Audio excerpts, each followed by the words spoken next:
लेकिन स्टेट के नेता नहीं बोलते, न हमारे लोग बोलते।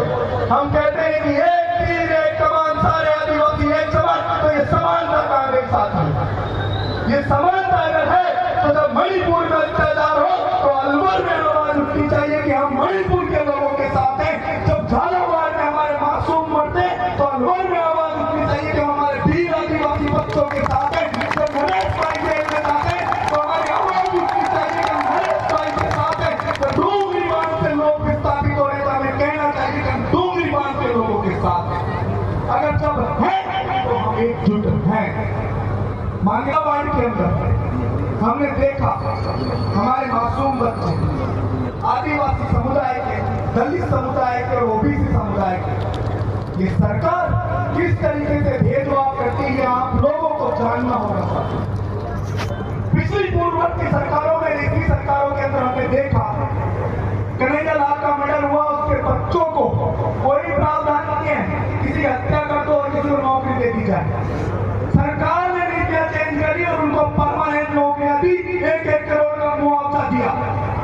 अभी कुछ दिनों पहले जयपुर के अंदर एक गाड़ी से एक्सीडेंट हो जाता है, 3 लोग मरते, तीनों लोगों को 50-50 लाख रुपए दिए गए। एक्सीडेंटों में कोई पैसे मिलते ही, लेकिन नहीं, सरकार ने उसे धारीकरण दिया और 50-50 लाख का मुआवजा दिया। और जब हमारे बच्चे मरते, जब हमारे लोगों पर अत्याचार होता है तो हमें क्या कहा जाता है? 5 लाख ले लो, 4 लाख ले लो, 10 लाख ले लो। नरेश भाई ने इन्हीं मासूमों की लड़ाई लड़ी और कहा झालावाड़ के अंदर, मुझे मेरे आदिवासी भाइयों के लिए, मुझे मेरे एसटी समाज के लोगों के लिए, मुझे मेरे पिछड़ा वर्ग के लोगों के लिए 1 करोड़ का मुआवजा चाहिए और जो घायल हुए उनके लिए 50 लाख का मुआवजा चाहिए। साथ में ये शिक्षा मंत्री इस्तीफा दे, लेकिन नहीं हुआ क्योंकि हाड़ौती के जो लोग थे, हाड़ौती के जो 4 लुटेरे हैं, उन लुटेरों को मौका मिल गया।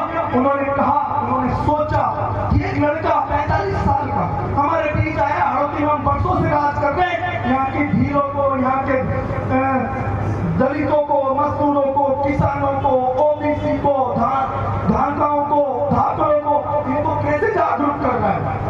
उनको कैसे जागरूक कर रहा है? जिन भीलों को हम 50,000 के मुआवजे में सल्टा देते, कोई फर्क नहीं पड़ता, उनके लिए 50,000 बहुत मायने रखते थे आज से पहले। लेकिन नरेश भाई ने जन क्रांति के माध्यम से एक अलग जगाई और कहा, नहीं, मुझे मेरे लोगों के लिए 1 करोड़ रुपए चाहिए, 50 लाख रुपए चाहिए।